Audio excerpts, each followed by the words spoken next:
Good morning, Redbourn. I'm Symon Vegro, and I welcome you all to the last Active in Redbourn weekly community call. As ever, our clever technical team is making this available live on the Redbourners Facebook page, at least I hope so, and afterwards it should be both there and on our website. And as in previous weeks, everybody bar today's speakers is on mute, so you can make as much noise as you want to. That said, we do have a lot of speakers today, so it'll be very interesting what we do here in dogs and kettles and all the rest of it. And everyone will be unmuted at the end, by the way, as a special thing which we'll talk about later. As this is our last call, on behalf of everyone who's active in Redbourn, we'd like to thank all the generous people, including the Parish Council, who donated to keep these calls free of charge for our listeners over the last few months. And thank all of our 60 or so lovely guests, an incredible number, and all of our lovely listeners who number into the hundreds. We'll be saying a few words towards the end, so for now I'll just say what a treat we have in store for you today. Excuse me, the brilliant Redbourn Players with a world-exclusive performance just for Redbourn of Snow White. Will Gibbs will then give his final thought for the week, and we do hope to hear his dog bark one more time. If you're out there, we hope to hear the dog bark. Please don't keep the dog out of sight, out of sound. Following that will be Rachel Mackey chatting to our local MP, Bim Alopahia, and then we'll finish the call with saying a few words, the team that put the calls together. But we're on a very tight schedule today, so I don't want to keep the wonderful Redbourn Players waiting any longer. Good morning to you all. Good morning. Are you ready to go? Yes. Okay, well in that case I won't say any more other than thanks so much for joining. The floor is yours. We look forward to this immensely. Now pay attention, boys and girls, and mums and dads as well. Pin your lug holes firmly back. We have a tale to tell. A tale that everyone will know, that will really make your night. So sit back and enjoy the show as we perform for you Snow White. It is morning in the royal palace, and the Queen starts the day, as she always does, by saying, "Magic mirror on the wall, who is the fairest of them all?" I ask him this every day, and he always says, "It is me." Then pray yourself for a shock, O Queen, for it is you no longer. What? Oh, I know I had to miss my Botox injection this month because of lockdown, but that is ridiculous. A lovely maid I see, lips red as the rose, hair black as ebony, skin as white as snow. Snow White. Curses! I knew one day this might happen. Oh, girls are so much more trouble. I always wanted a little sun and air. Then you should have booked a weekend in Butlins. There is only one thing for it. I will have to get rid of her. No one can be more beautiful than me. Oh, no, they can't. Oh, yes, they can. Oh, no, they can't. Oh, yes, they can. Well, it doesn't matter what you think. I am going to dispose of Snow White, and that is that. Where is my huntsman? I'm here, Your Majesty. I want you to take Snow White for a walk in the forest. Oh, but Your Majesty... It's all right. You are allowed to mix outdoors as long as it is with only one other person. Oh, thank goodness for that. For a moment there, I thought you were going to ask me to do something horrible and wicked. I haven't finished yet. I want you to take her for a walk in the forest. Find a secluded glade and then kill her. Oh, but... Silence. If you value your life, you will do as you are told. And just to make sure that you go through with it, I want you to bring back her heart. Her heart? Couldn't I just bring back a lock of hair? I need to be sure that she is dead, and that is the proof I need. So don't mess it up. Snow White! Will you come here a moment? Yes, stepmother.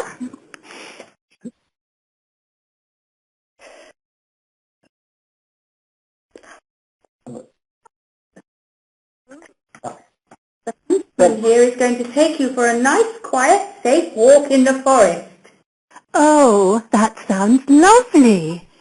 I like to see the animals and pick the wild flowers. I could stay in the forest forever.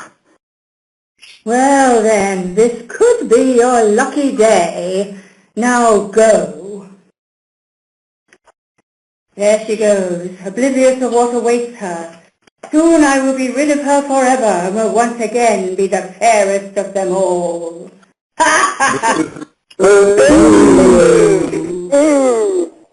And so the huntsman took Snow White deep into the forest.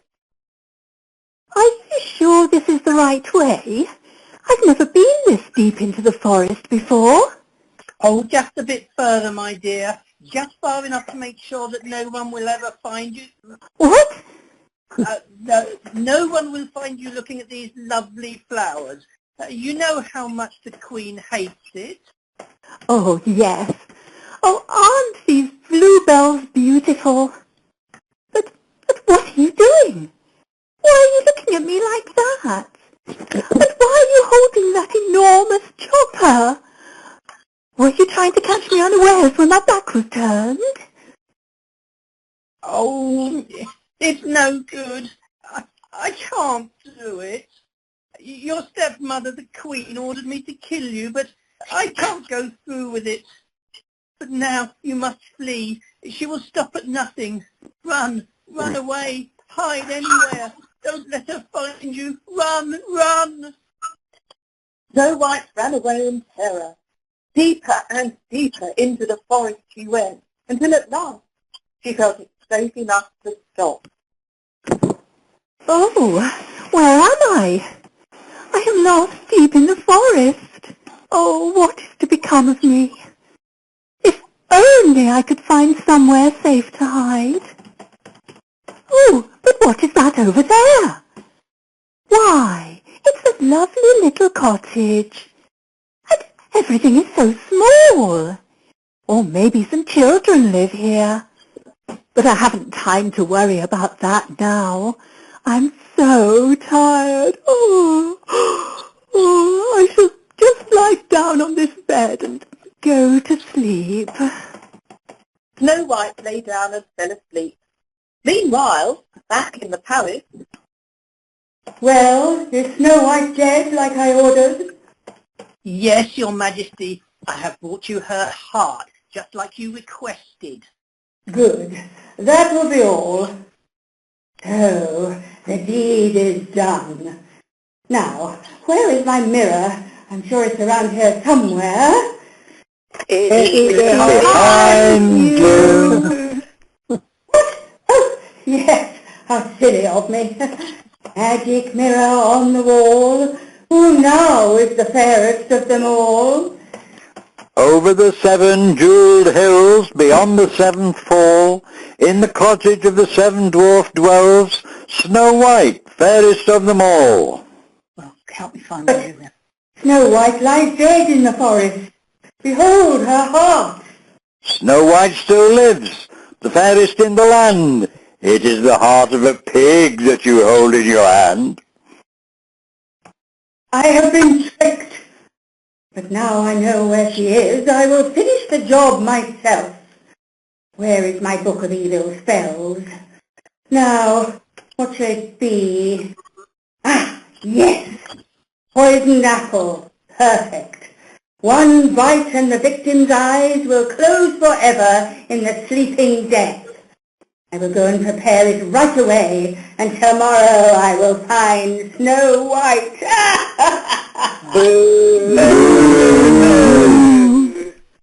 Unaware of the terrible events unfolding in the palace, Snow White is sleeping peacefully in the cottage when the owners return. Hi-ho, it's home from work we go, with a shovel and a pick and a walking stick. Hi-ho, hi-ho, hi-ho, hi-ho. That's odd. They're The door is open. And the lights are on. And someone's been sitting in my chair. And someone's been eating my porridge. That's Goldilocks and the Three Bears, you idiot.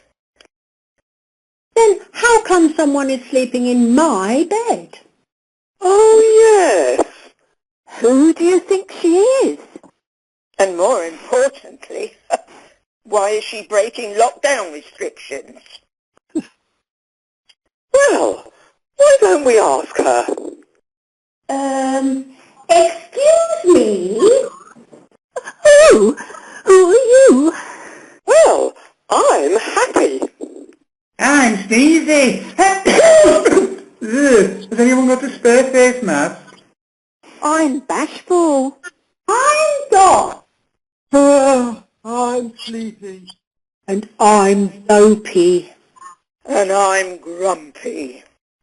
Oh, they are really funny names. Right. We've told you who we are. So how about telling us who you are? My name is Snow White. My wicked stepmother tried to have me killed because I am prettier than she is, but her huntsman couldn't go through with it, so I escaped and ran through the forest until I ended up here. And now I have nowhere else to go. Well, as stories go, it's not a bad one. Can I stay? Please? I'll cook and clean and be no trouble.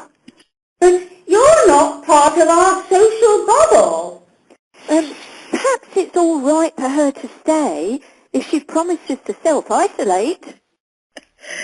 Yes. And while she's here, we'll protect her, won't we? Yes! Oh, thank you. But I don't like the sound of that wicked stepmother. I bet right now she is plotting another way to kill you. Indeed, far away in the palace, the Queen was transforming herself into an old hag, so that Snow White would not recognise her. So now that I'm back, and now I will put my wicked plan into action. I will go and find Snow White in the Seven Dwarfs' cottage and persuade her to take this poisoned apple.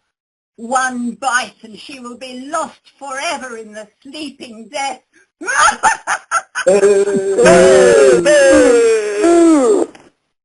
Meanwhile, back in the forest, the dwarves are preparing to leave for work, which is allowed because it is essential work that they cannot do from home. Right, Snow White, we have to go to work down the mines. But while we are gone, make sure that the door is locked and you answer it to no one. No one. Understand? Oh, I promise. Right, we'll see you later. Hi-ho, hi-ho, it's off to work we go, with a shovel and a spade and a hearing aid. Hi-ho, hi-ho, hi-ho, hi-ho. Oh, well, I might as well make myself useful and go to the local shop to panic buy loo roll and hand sanitizer. But then again, I can't, because I'm supposed to be self-isolating. Oh, there's someone at the door. I wonder who that can be. Oh, but the dwarves told me not to open it to anyone. Oh, what should I do? Shall I answer it? No! But it's nearly Christmas, and it might be an urgent Amazon delivery. Don't answer. Oh, well, I think I should just see who it is. I don't need to let them in.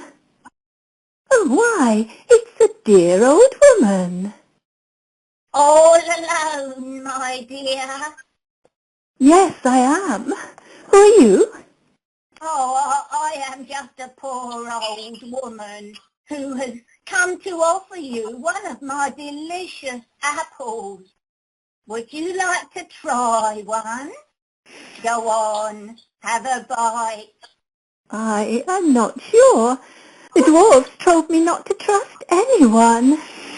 But this is no ordinary apple. This is a magic wishing apple. One bite and all your dreams will come true. Well, there is one thing I've always dreamt of. A handsome prince to come and sweep me off my feet and marry me. Oh, well, there you are. Now, take a bite and make a wish. Oh, I suddenly feel very strange. And I feel really sleepy. Behold! Snow White has fallen victim to the sleeping death. Once again, I truly am the fairest in the land. But now I must go quickly, before those meddling dwarves return. Hi-ho, it's home from work we go. Here they come! There's no time to lose. I must flee out of the back door. The door's open. Oh, something must have happened. Quick, let's look inside. Snow White's on the floor. She's not moving. Oh, we're too late. Oh, it must have been the wicked queen. Quick, after her. She can't have got far. The dwarves lay Snow White onto one of the beds and then pursue the wicked queen through the forest. Meanwhile, quite by chance, a short distance away, a handsome prince and his trusty squire are making their way through the forest. There's no doubt about it, Muggins. We're well and truly lost. I'm never going to trust Google Maps again. Oh, you're right, Your Highness. We are never going to find the fairest girl in the land at this rate. But you know what happens if I don't? I have to marry Princess Mingo of Munsterland. Have you seen her? She's got a face like a melted welly. Oh, don't fret, Your Majesty. I'm sure our luck will change soon. Stop her! Don't let her escape. Well, what have we here? An old hag with a basket of apples pursued by 7 dwarfs. Oh, take your hands off me! I am the queen, and I order you to let me go. You mustn't get away. She is an evil tyrant. And she has just murdered Snow White. The fairest girl in the land. The fairest girl in the land? But that's just who me and Muggins here are looking for. And who are you? I'm the huntsman. Everything the dwarf said is true. I followed the queen out here because I knew she wanted Snow White dead. Goodness knows what she's done to her. Oh, leave the queen with me. I will ensure that she's taken back and faces justice. Oh, do what you want with me. I got what I wanted. Snow White is lost forever in the sleeping death, and there is nothing you can do to save her. Now take her away. Well, Your Highness, it looks like we have found the fairest girl in the land after all. Yes, but she's got the sleeping death. That's hardly a basis for a relationship. Maybe it's not too late. Maybe the spell can be reversed. But how? The new vaccine isn't due to be available for several weeks. Maybe we should ask the listeners. Oh, good idea. Does anyone know any way that Snow White can be saved? Love's first kiss. What's that? Love's first kiss? So if the prince kisses Snow White, she will wake up and everything will be back to normal. Yes! Well, in that case, what are we waiting for? Take me to Snow White.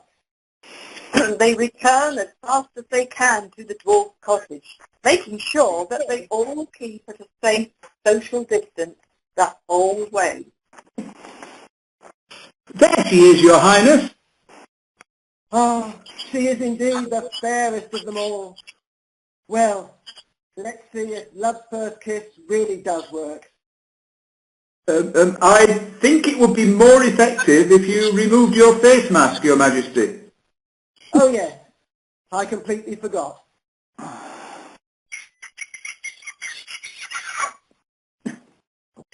The prince kisses Snow White. Oh, where am I? Oh, what's happened? Oh, my wish came true. A handsome prince has come to sweep me off my feet and marry me. Oh, but what about the Queen? The Queen has been locked away forever thanks to the quick action of these brave dwarfs. I am Prince Ferdinand. Come, marry me, and we will rule this land together and make it a place where there is no crime, no hatred, and everyone is treated equally, regardless of their age, race, gender, class, sexual orientation, religion, or disability. What do you say? Oh, if only that didn't just happen in fairy tales.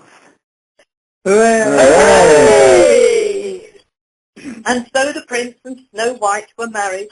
The dwarves came to live in the palace. The Queen was banished forever, and they all lived happily ever after.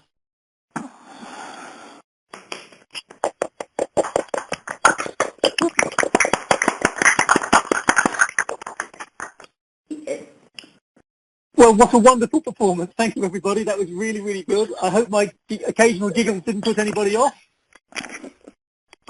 Not at all. And I'm glad we got the right result in the end. So thank you very much, everybody.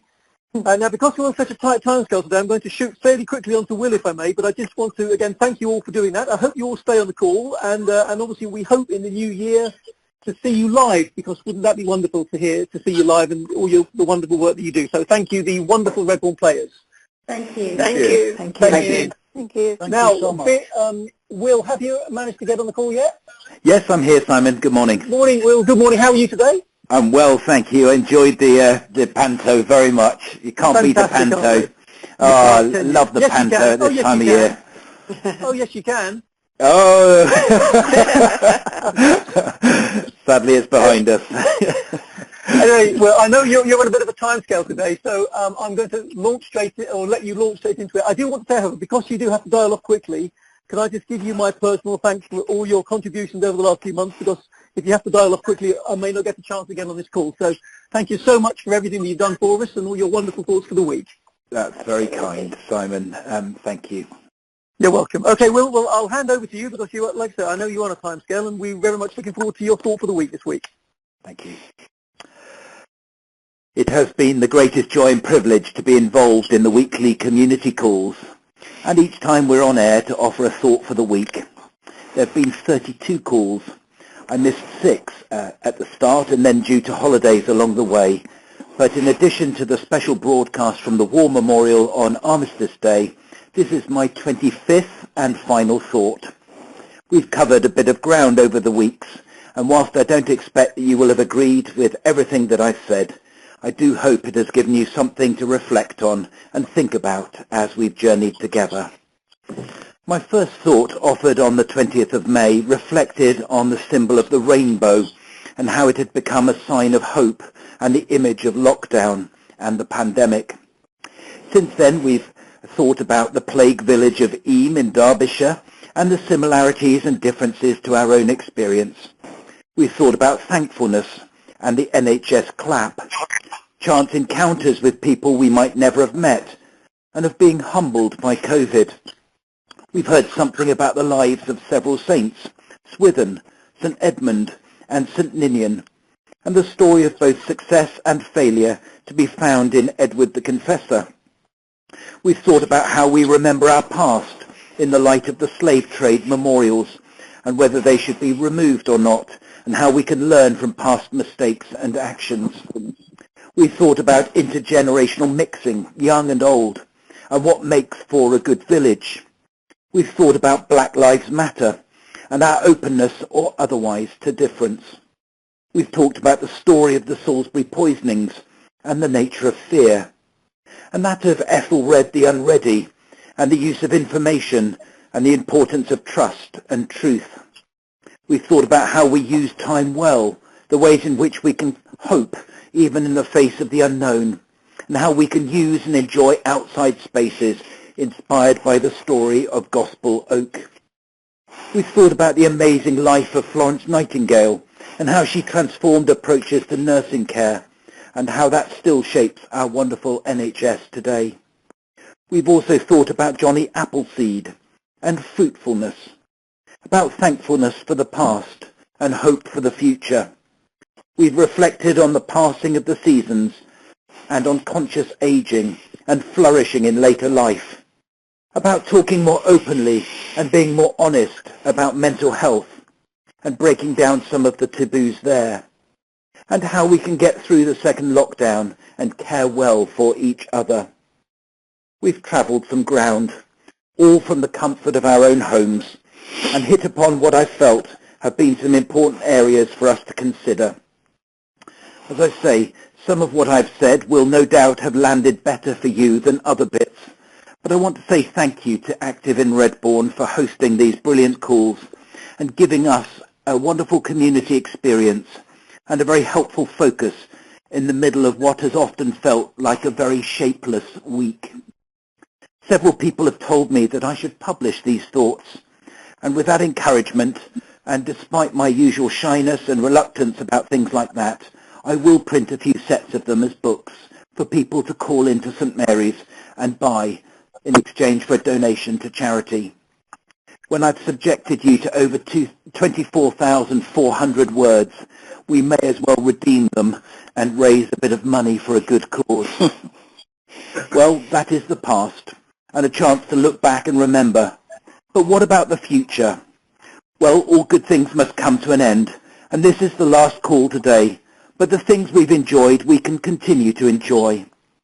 Many of the guests we have been members of groups and activities in our village, and we can get behind their efforts and events and ensure that we not only enjoy a good community spirit that has been so important through these past months, but we might actually make the bonds of community and goodwill even stronger as we go forward from here. I am genuinely optimistic about the future. Christmas might be a bit different this year, but I'm sure it can still be joyful and special nonetheless. As a friend reminded me recently, the first Christmas was pretty simple. It's okay if yours is too. And in the new year, we can start to look forward to a vaccine and hopefully the safer opportunities and relaxation that this will start to make possible.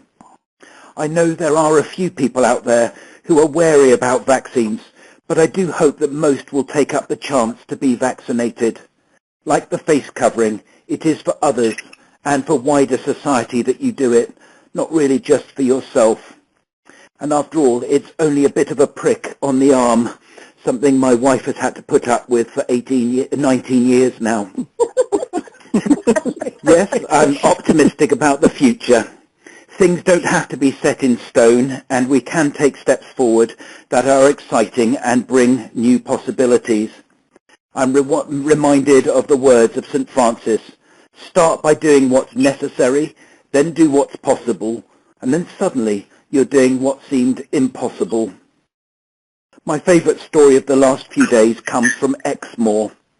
Beavers in this country became extinct in the 16th century due to hunting, but have been reintroduced to the wild in a handful of sites in the last few years. And lo and behold, beavers have recently built a dam on Exmoor for the first time in nearly 500 years. Wildlife camera footage has captured the beaver colony gnawing trees and gathering vegetation, and quite literally beavering away to make this dam.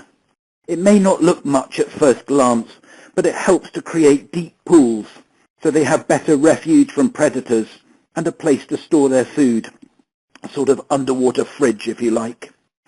It also helps with natural flood defences downstream, and though only built a few weeks ago, has created a natural wetland nearby, where other wildlife, including amphibians, insects, bats and bird species can thrive too. It is yet another reminder from nature of our interdependence and interconnectedness.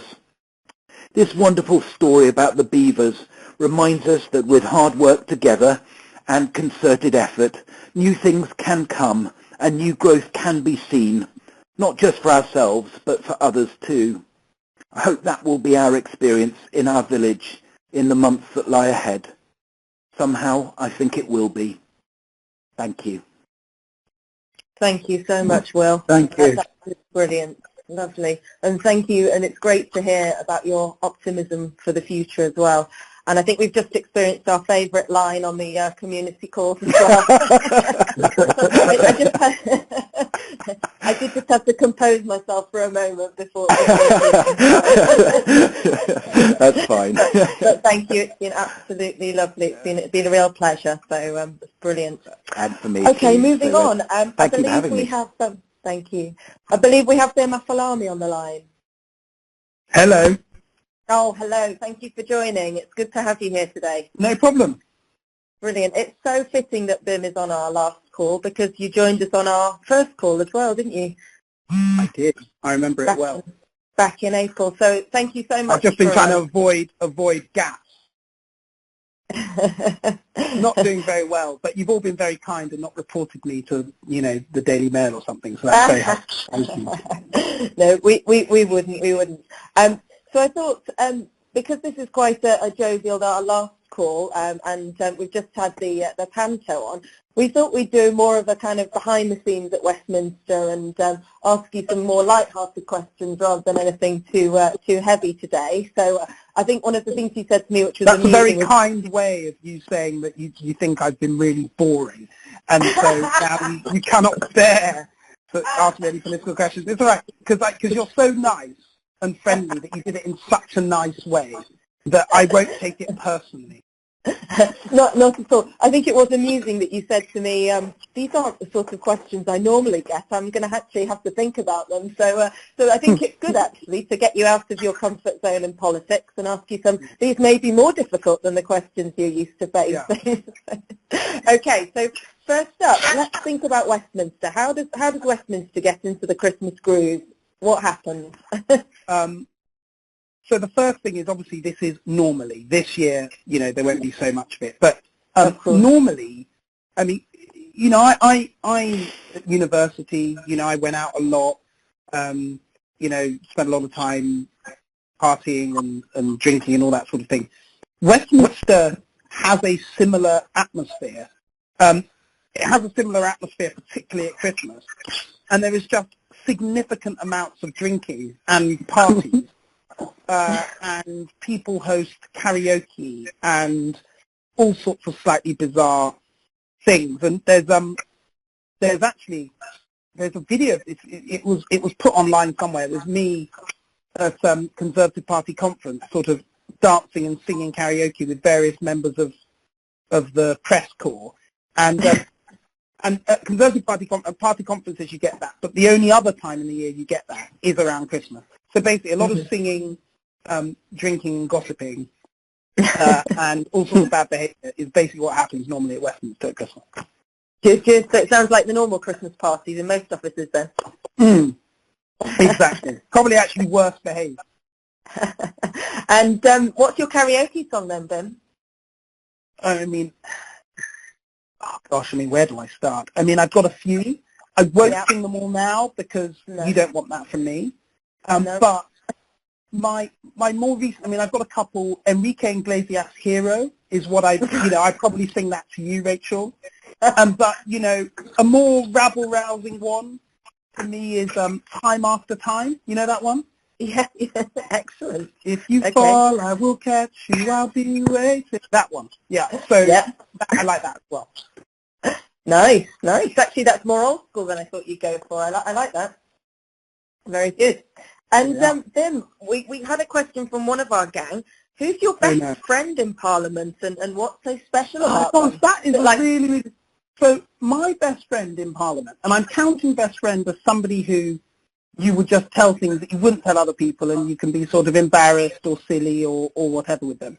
And in politics, the number, I think it was Harry Truman, the former US president, who said, if you want a friend in politics, get a dog. So, politics is a rough and tough business. But I have a lot of good mates here, and one of them is my friend Gillian Keegan. So she's MP for Chichester. Gillian's a bit like a big sister, and she's great because she is very unpretentious, very untypical for a Tory MP, very unpretentious, a lot of fun, laughs a lot, doesn't take herself very seriously, open, honest, and you can trust her with anything. And actually, all of those things are quite rare in this business. So, nice. There we are. Good. Very good, very good. She sounds lovely. Yeah, she's really, really nice.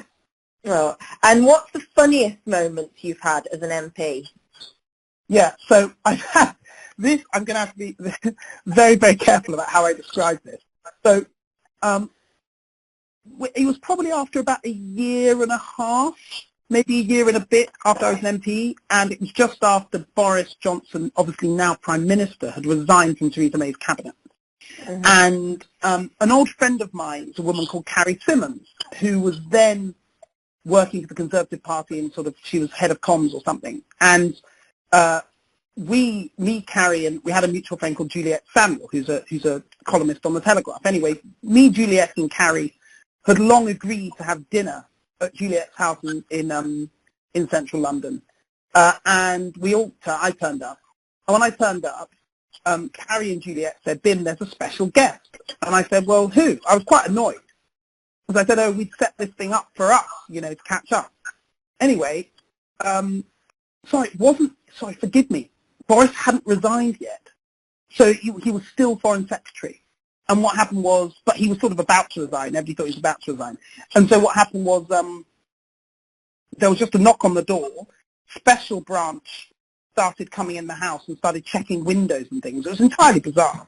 And I had no idea because they didn't tell me who it was. And then Boris came in and we had supper till about 2 a.m. Excellent, excellent. And are you able to reveal more of that story? No, because that was it. But I can say it was an entirely surreal event. And for what it's worth, the Prime Minister is genuinely good fun. And I have to be honest, knowing David Cameron and Theresa May as I do, he is much more fun and open than both of them combined, actually. And I would imagine has a better karaoke song. Yeah, and that's nothing against Theresa or David Cameron, but they're just very different sorts of people. They're quite comparatively serious, whereas the Prime Minister can be good fun. Yeah. Oh, excellent. Good to hear. Okay, so thinking about the fun side of things, who's your favourite comedian and why? I really, really like Michael McIntyre. I think he's absolutely hilarious. And the reason why I find him hilarious is that he describes things that are just everyday things, but in a really funny way. and just sort of things that, he describes waiting in traffic in just a way that's so funny. And it's really so I find him very, very funny. But I'm told by my younger sister, who's only 22, I'm told that this makes me really old to think Michael McIntyre is funny. Oh, there we are. Quite possibly makes you sort of middle-aged humour, isn't it, Michael McIntyre? Which I'm not saying. Thanks for that, Rachel. Fine. Thanks for yeah, I mean, you must have some good dad jokes by now as well. Yeah, that's true. I think the problem is, if I wasn't telling dad jokes, you'd just be telling inappropriate jokes. And I just think I've gone beyond the point where people find that funny. I think people find it creepy. Yes, awkward looks on faces. Brilliant. Yeah. And what's your favourite Christmas book? I don't particularly have a Christmas book.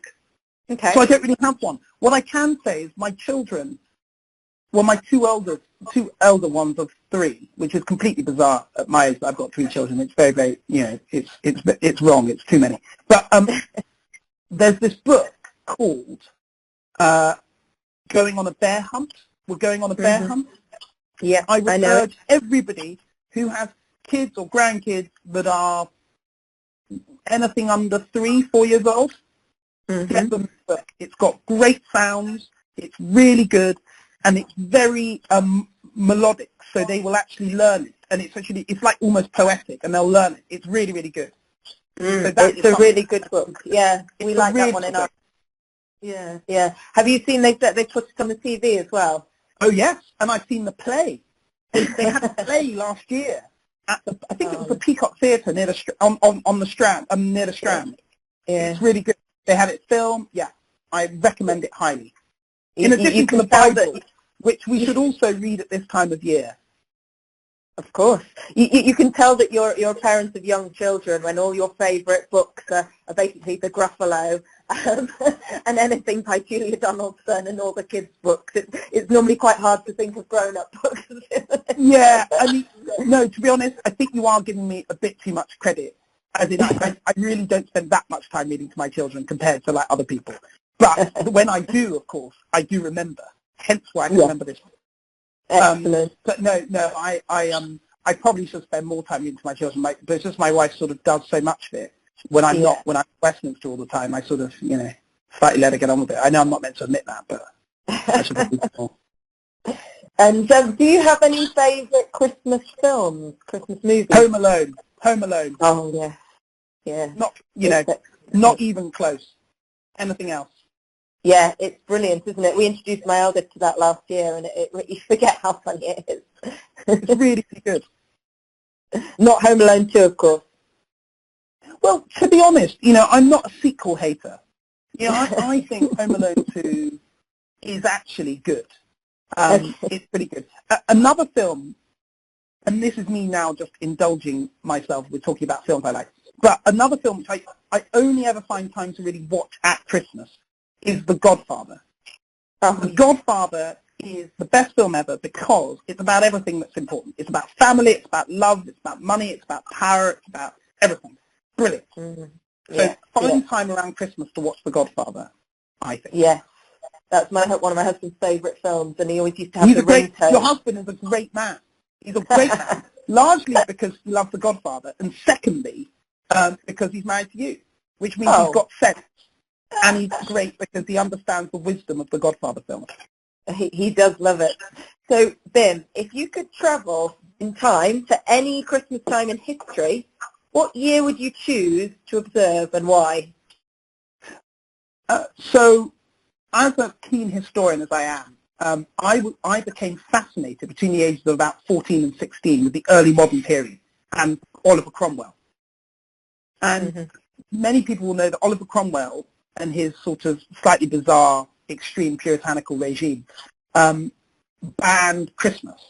Now, I'm not making a political point. I want to make this quite clear. But he banned Christmas because they came in and said all the evils of England were because there was far too much, sacrilege going on and people should be much more serious. Because at that time, I'm talking now sort of 1647 was when they banned Christmas as a feast day. At that time, Christmas was actually bigger than it is today. And what I mean is, A, you were dealing with a society that was much more religious than you have today. But also, they had basically, Christmas Day was the beginning of 12 days of proper boozing and feasting that would take the whole, wherever you live, the village, the town, the city, it was 12 days of basically permanent drunkenness. Don't forget, this is a time where there was no other drink for most people, other than ale. So people just drank all day and they feasted. And for a lot of people, it was the only time in the year when they ate meat, or a lot of meat. So it was a real celebration, and lots of bad behaviour ensued, as you can imagine. And so so to answer your question now, the best Christmas will be when they restored Christmas in 1660, when Charles II was restored to the throne. Because can you imagine the party you would have, having been banned from having fun for sort of 13 years? Can you imagine? Absolutely. Do you think that's what we're going to be like next year? Oh, I mean, I'm already gearing up. I'm already gearing up for next summer. It's going to be brilliant because I think a lot of people, myself leading this charge, will be saying, you take for granted so many things about life. You take for granted you go down to the cricketers and have a drink. You take for granted that you can go and bump into your friend and go and see them. You know, all of these things that I'd never even thought about before.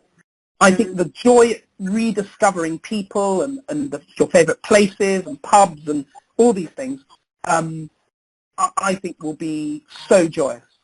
Yeah, absolutely, absolutely. And what sort of time do you think we'll get there then, Bim? I thought you weren't asking me about politics, Rachel. Is that political?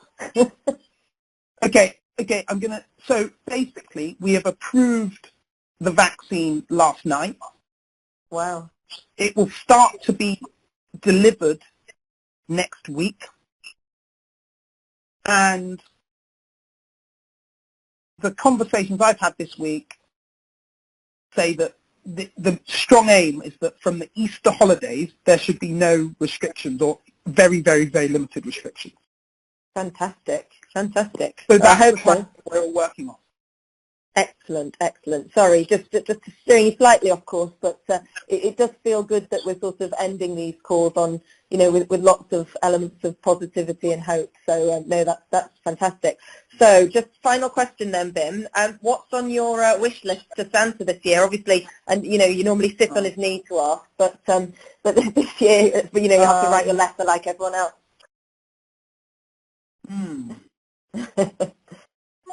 What do I actually want this year? I'm sort of a bit of I've become more obsessed with sort of technology. Okay. So I want some sort of cool gadget, something like that. Okay. Something, you know, some sort of cool gadget, something like that is what I'd be looking for. But to be honest, I'm actually rather dull. When I want something, I'm not a particularly expensive person. And when I sort of want something, I sort of go and get it. I know that sounds sort of very boring. And my wife, I bought something the other day. I bought a black polo neck jumper, which makes me apparently look a bit like a CIA contract killer. But I bought it. And my wife sort of said, well, why did you not just ask for this for Christmas? And I sort of said, well, it's beginning of December, and I didn't want to wait till the end of Christmas. So I'm a bit impatient like that. Also, but I am thinking in the new year of getting an electric car. I currently have a hybrid, but I'm going to get an electric car because we're now sort of really pushing ahead on that, and I think it'd be not just good for me to get one, but I think it's good if you can sort of be able to tell people in real time with real experience that they're good things, rather than just talking about it as some political thing. You say, no, I've got one. I can tell you the good things about it. I can tell you the charging points, etc. And I think that is quite cool. So I'm thinking about getting an electric car. Excellent. Very good. And then you can come back and tell us what it's like. Excellent. Exactly. Brilliant. Oh, well, thank you so much for coming on. That certainly has shed a bit of light on you and behind the scenes. So that's a lot of fun. And we really, really appreciate it, as always. And just to say have a fantastic Christmas to you and your family, really. You too, and thank you, everybody, for listening to me witter on. Much appreciated. Thank you, Ben. No, it's been most amusing. Thank you so much. All right. I'm just going to hand over to Ivan now, who's going to take us through the team who puts together the community calls. Just giving a few reflections on the last 7 months. Good morning, everybody. Thank you, Rachel. Back in March, the plan we had for Active in Redbourn was basically in ruins, and we had to think about, well, what on earth do we do now? And I guess the guiding question that helped us was, how can we possibly help and support our community, and especially those who are isolated, who are basically struggling? And I'm not quite sure how, but we landed on the idea of having some community calls. We wanted them to be free and accessible to all, which meant that we would have minimal dependency on technology. And I think we wanted to create a kind of chat show that was informal and entertaining, and above all, provided for Redbourners by Redbourners. And as has come up during the call this morning, we started on the 29th of April. I think we've had 32 shows and 60 or so guests have joined us. And as Rachel has said, what we'd like to do over just the next few minutes is the four of us who've kind of been behind the scenes creating this, just to share some of our favourite moments and highlights and reflections. My reflections are built around three themes, the first of which is nature. I recall in the early days of our calls, John Fisher describing to us the beauty of that river, which is thankfully flowing now, the River Vere that flows through our village. It's a beautiful river and much neglected. John's also something of a specialist on the bird life of Redbourn, and I can recall him talking about the owls that we have down at Redbourn Berry Mill, and prompted me to think of my own personal favourites, the lesser spotted woodpecker and goldfinches that I'd love to see in my own garden. Sticking with the theme of nature, we were also joined by Kate Bretherton, our very own tree lady, who in a fantastic session guided us through Cumberland Gardens, encouraging us to look upwards, and explained that there are actually two very old and ancient yew trees, and who would have thought it, says my mum, that those yew trees we can actually learn to tell which is male and which is female. My second theme is the heritage and history of Redbourn.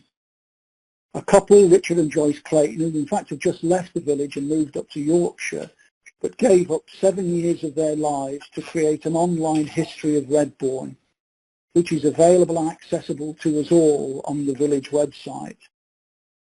They've also put up on that website, and it's also on our own website, 6 heritage walks. All of them are centred on the village and are beautifully adaptable for children to walk as well as adults. My third theme is health.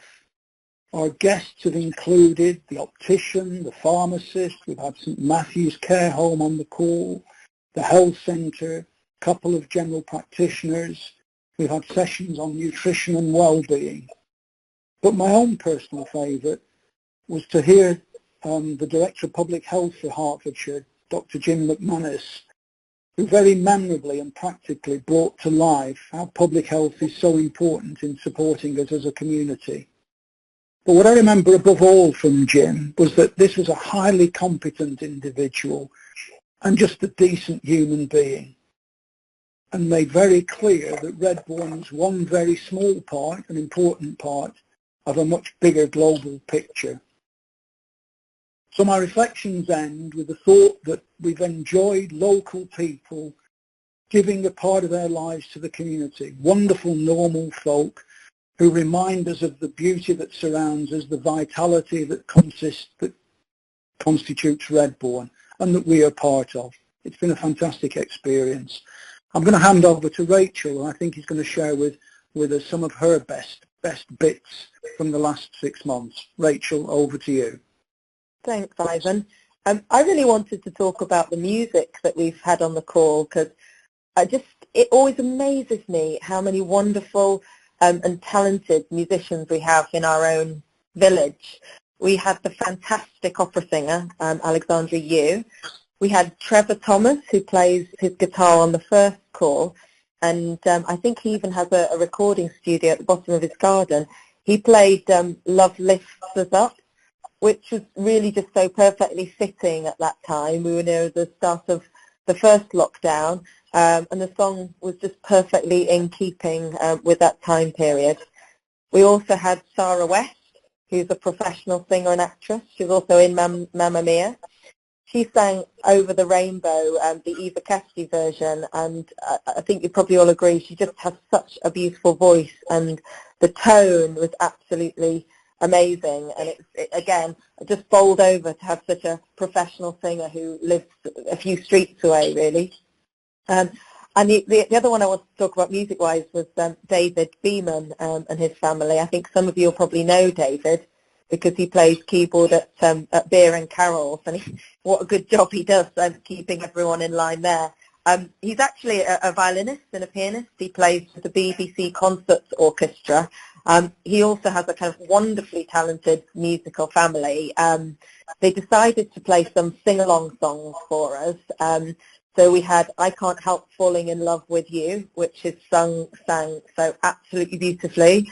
Oh, What a Beautiful Morning, and also Daisy Daisy, which really amused me at the time, because I have to confess that during some of these calls, I've been listening on headphones, and it's fair to say I've been doing other things at the same time, because as you remember, it was the time of homeschooling when we were doing the first call, so I kind of had a headphone in one ear and a child asking me in another.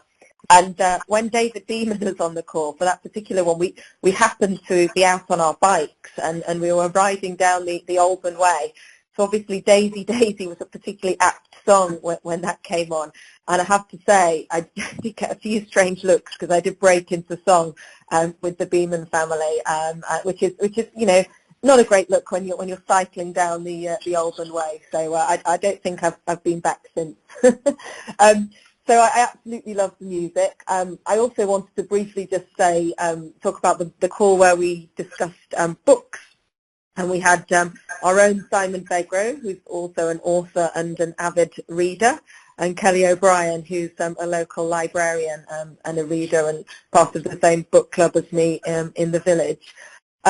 Just because it was one of the calls where so much passion and joy came across from the books that